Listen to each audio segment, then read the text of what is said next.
Hello students! Today's lesson is a continuation of advanced rhythm patterns using flams and diddles. This one is going to cover how to play 15/16, 17/16, and patterns in 9/8. We will address 10/8 at a later date, probably next week. Some of those patterns have gotten to be quite difficult, and so I'm going to need a little bit more time to practice them. So, in order to play these new patterns, we're going to learn two new ways to play groupings of 5 and 6. In the previous lesson, we played a group of 5, like a Swiss quinlet. So that would be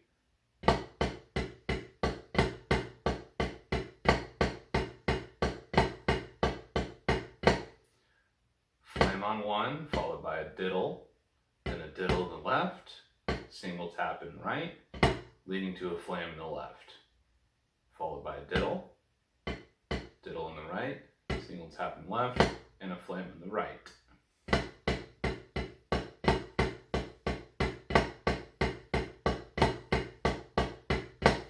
So that's a Swiss quinlet. What we want to do now is change that to a flam mill extended 5. So a group of 5 played kind of like a flam mill.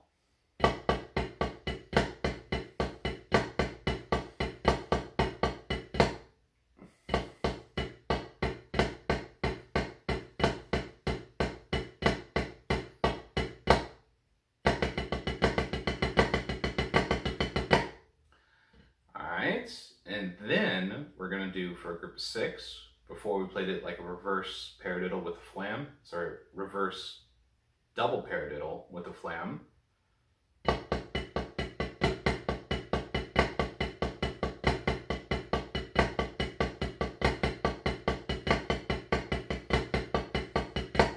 What we're going to do now is a reverse double paradiddle with a flam.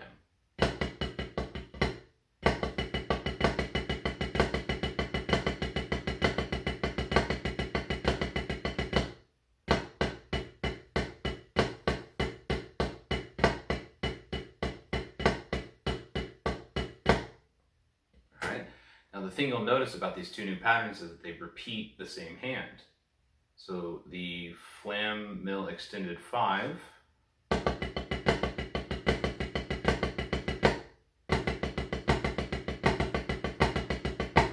always repeats on whatever hand you play the flam in. Well, that next flam will be played in the same hand.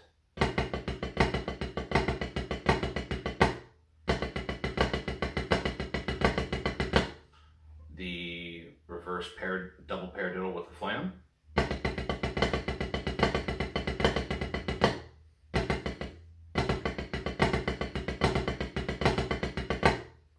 Same thing, repeats in the same hand.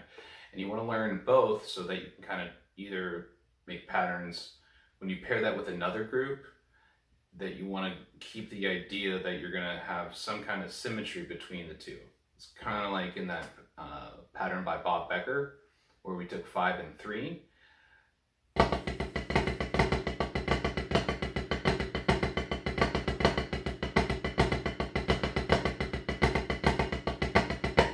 What I like about that is that one of the patterns repeats, the Swiss triplet, but the other pattern alternates. So when you put those together, there's a good symmetry. You have it starting on the right, 2 accents in the left, and that leads to 2 accents in the right.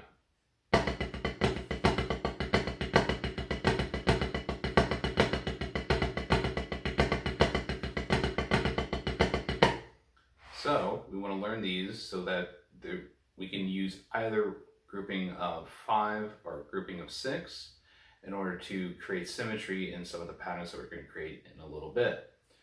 So on to 15/16 and 17/16. Real simple way to think about 15/16 is that it's like 4/4 or 16/16, but that last beat, instead of being a group of 4, is now going to be a group of 3. This is typically how you'll hear it. 1, 2, 3, 4. 1, 2, 3, 4. 1, 2, 3, And 17/16 is kind of the same. 1, 2, 3, 2, 3.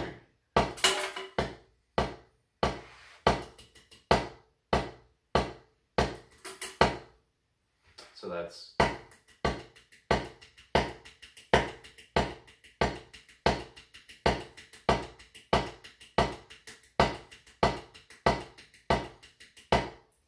so on that last one, instead of being a group of 4, it's a group of 5. This is typically how I've heard groups or 15/16 or 17/16 played. It's like an alteration of 4/4. Either one beat is cheated or one beat is extended a certain way. So what we could do for that is we'll play flam mills for the first 3 beats, and then for 15/16 add a Swiss triplet on the end. If we want to play 17/16, we'll simply play, in this scenario, we'll play a flam mill extended 5. Alright, and if we put those together, we'll put 4 15/16 bars together. What we'll end up playing is we'll put that with the metronome that's set in 4/4, and each time we pass through beat 4 in a 15/16 measure, the next beat will have shifted 1/16 note earlier. So we'll start on beat 1. By the time we finish our measure of 15/16, we'll be playing on what feels like the of the next measure compared to the metronome that's set in 4/4. Continue that on. The measure after we'll be playing on the and as our downbeat. Measure after that we'll be playing on the E, and then we'll end up a beat early in the last measure. So I have my metronome set to 90.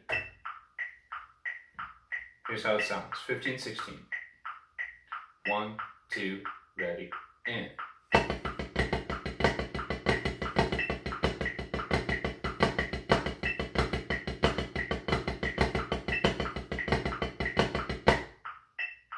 See, we ended up 1 beat early by the end.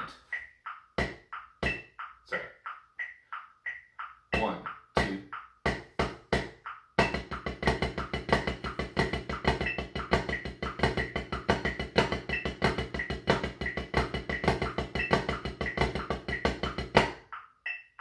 Alright, if we want to do 17/16, we'll play it the same way, and then we'll play 3 flam mills with a flam mill extended 5 at the end.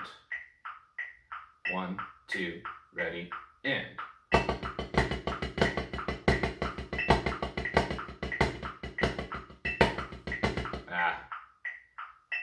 2, ready, and.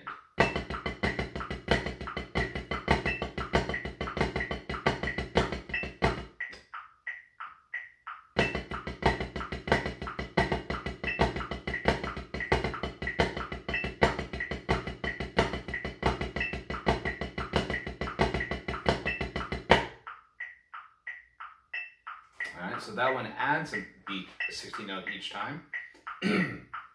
And if we put these two together, we'll rush the downbeat and then drag the downbeat and end up playing back on beat 1.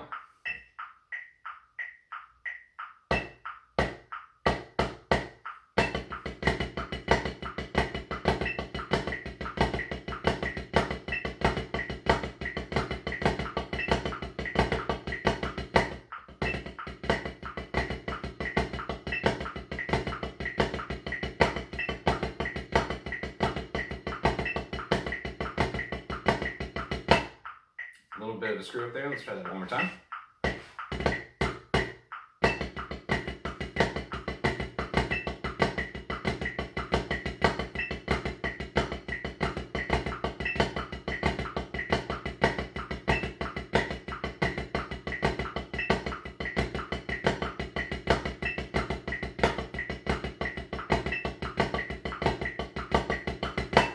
There we go.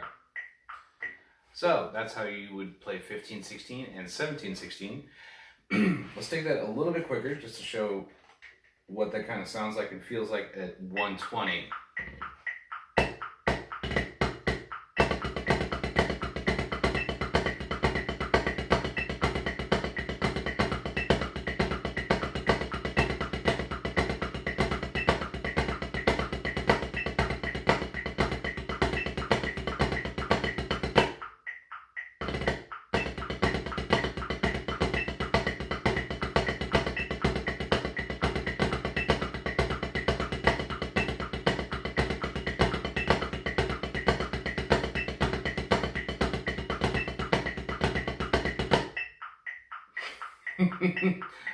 Made that one mistake at the end there. All right, now on to 9/8.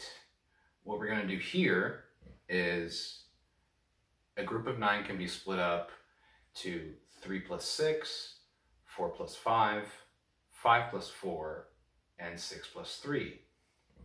So for the group of 6, we'll be playing a extended flam mill 6, followed by a Swiss triplet.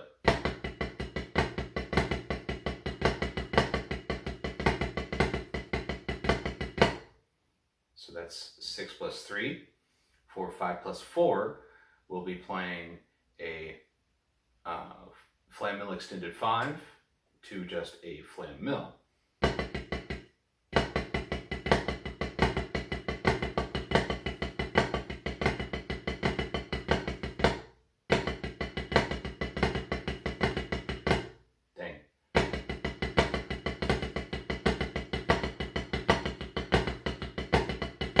That one takes some concentration.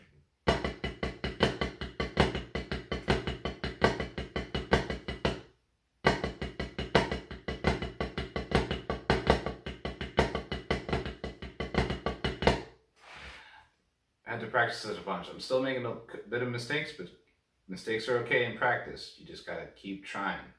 Practice good habits, practice with the metronome, and make sure that you always, you're self-disciplined enough to tell yourself when you're getting it right, but also fix the things that you're getting wrong. So let's move into 9/8.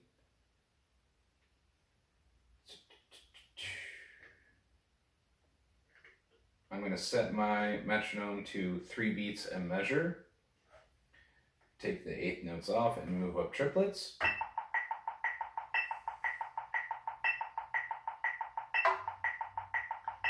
Two, 3, 1, 2, 3, 1, 2, 3, 1.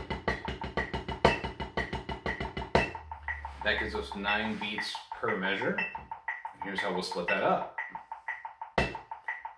What we're going to do is 6 plus 3, then 5 plus 4, 4 plus 5, and 3 plus 6.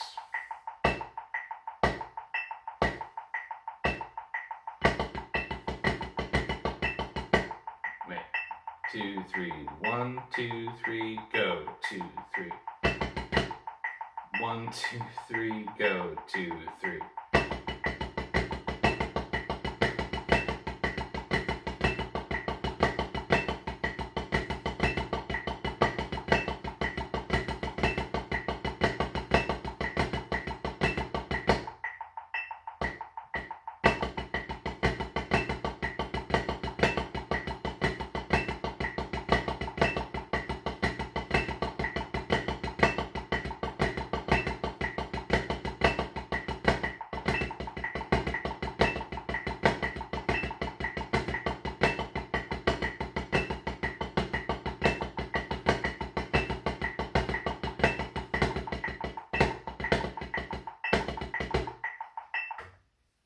Okay, so that one's giving me a bit of trouble.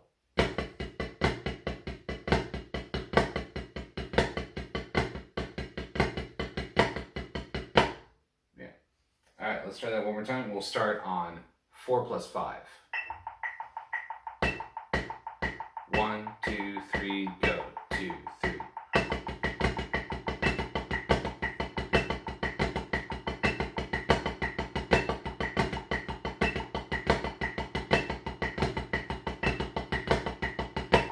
Okay, 3 plus 6. 1, 2, 3, go. 2, 3.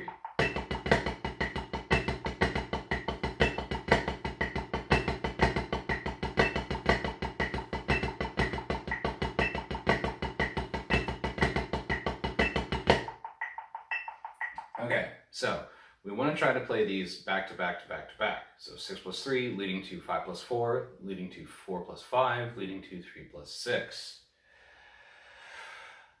Let's try it. 1, 2, 3, 1, 2, 3. 1, 2, 3, go. 2, 3.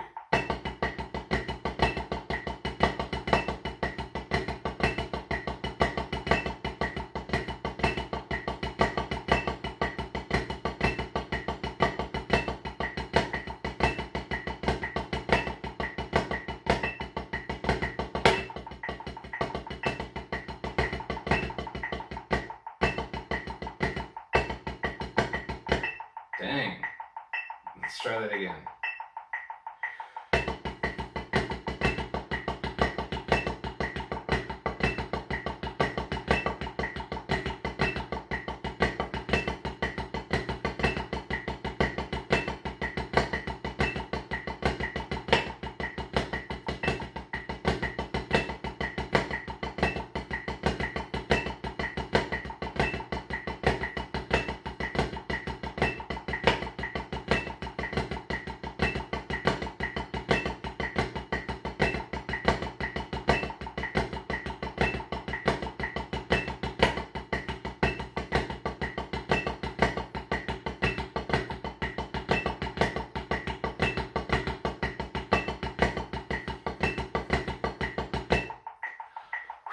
Okay. I hope you understand why some of this stuff is a little bit more complicated.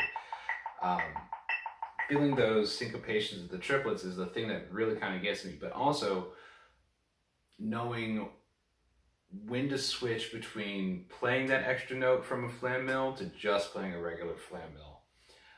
Also when to put those doubles in, and also the thing that's really cool about this exercise is a lot of times you'll have doubles that are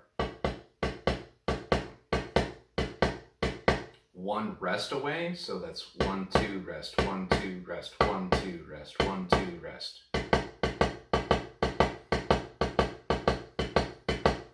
And other times you'll have doubles that are 2 rests away.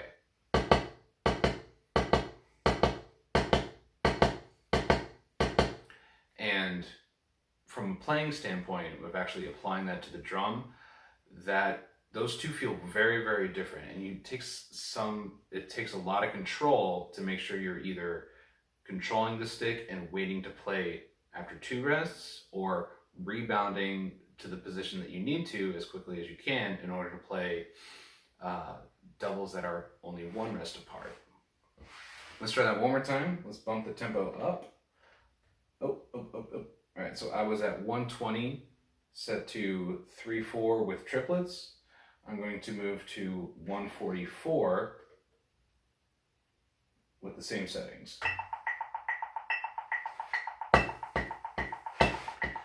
1, 2, 3, go. 2, 3.